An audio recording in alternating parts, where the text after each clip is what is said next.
What's up peeps? Hope all is well. In today's video we'll be discussing about new systems and the expansions of current systems in place for New Genesis. I have a list of great ideas that not only sound interesting and cool, but also sounds plausible for implementation. Let's waste no more time and get straight into the discussion. TechArt's customization has probably been one of the best additions added to the game for variety in class gameplay.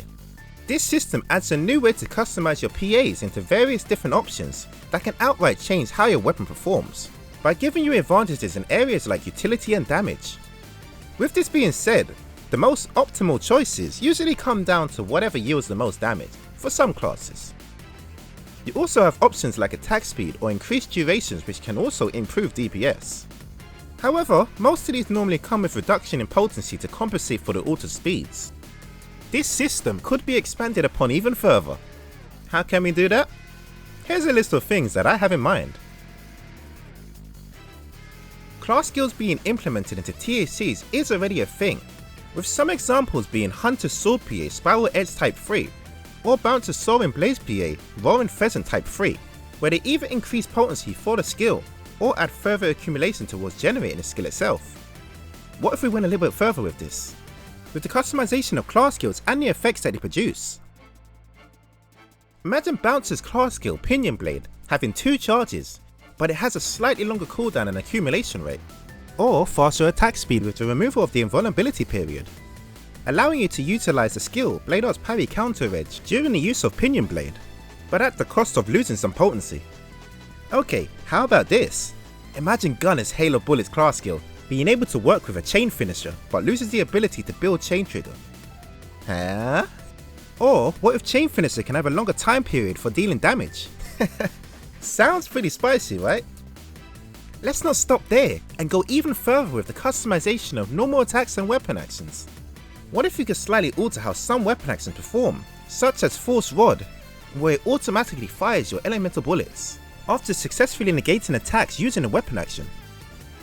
Or what about the weapon action for Harmonizer on Waker, deploying Marmello as a mine on the field when a maximum focus gauge has been achieved? We could almost build an army full of Marmellos with something like this. The customization of normal attacks could be as simple as changing Ranger's rifle normal attacks into 2 firing styles that changes depending on the distance you are to the enemy.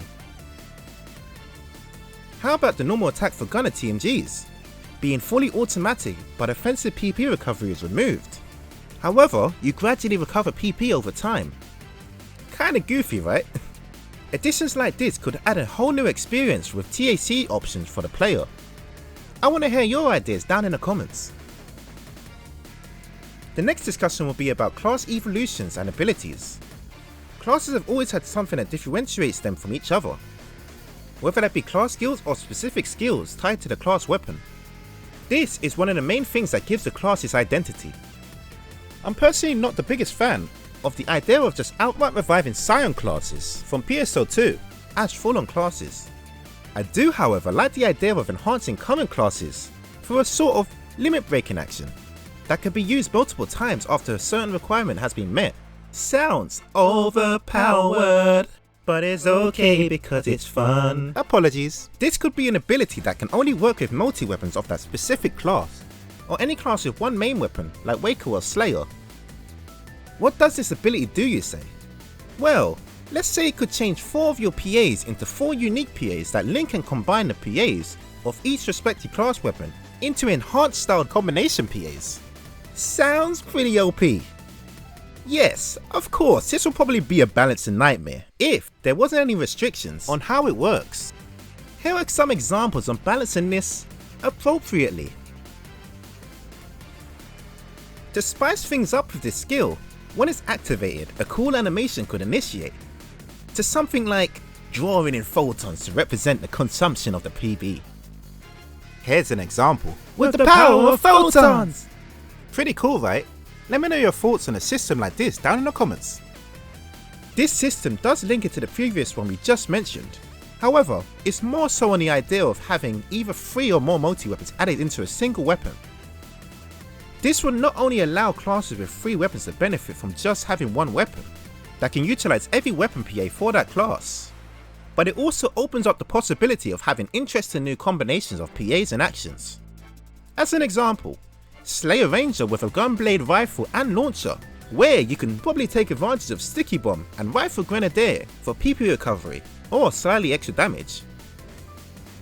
Having 3 multi-weapons will also enable the use of hunter and fighter to utilize the limit break skill we mentioned earlier. Let's move on to other systems away from combat. I'm sure most of you aren't a fan of suddenly one day seeing the prices go for an absurd amount, with a singular user that has bought out all the stock of an item and tries to resell those for double, triple, or sometimes quadruple the price. The fix is simple enough on paper, but I could see it probably being harder to implement something like this. Here's what I have in mind.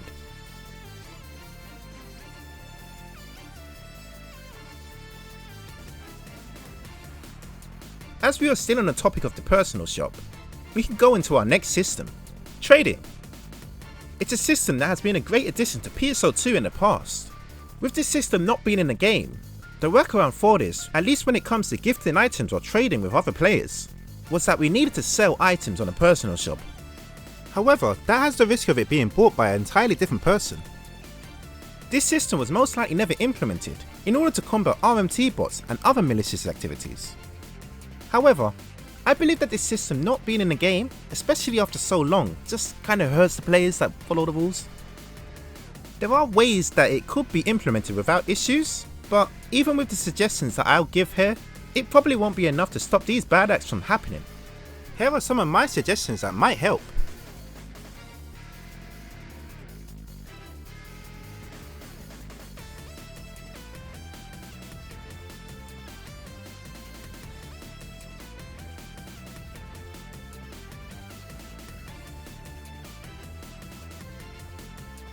Recommended quests can be a great way to add unused quest types into the flow, as well as updating the loot pools of items that are currently relevant.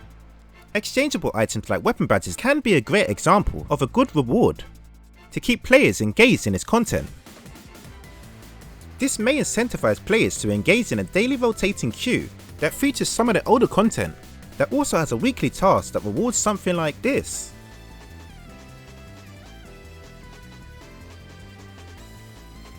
This leads us straight into my final topic for today.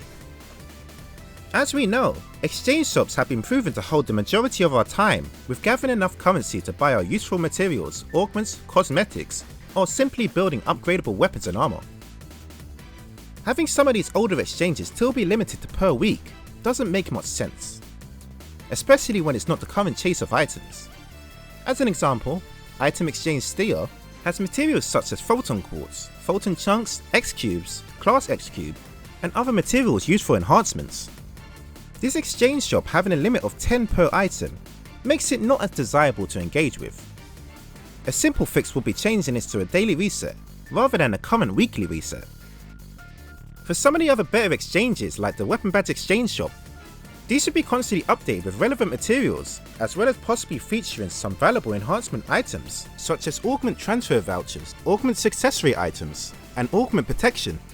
This sort of exchange definitely should have a max limit, but the badge cost per item should match how rare that item is to obtain. Being on a weekly reset is perfect for this exchange. So, that concludes all I wanted to discuss for today. I may do a part 2 continuation video on this, if you dig it. But until then, hope you enjoyed. Let me know your ideas on new systems and new expansions down below in the comments, and it might be featured in that part 2 when that releases. Alrighty then, that's enough from me.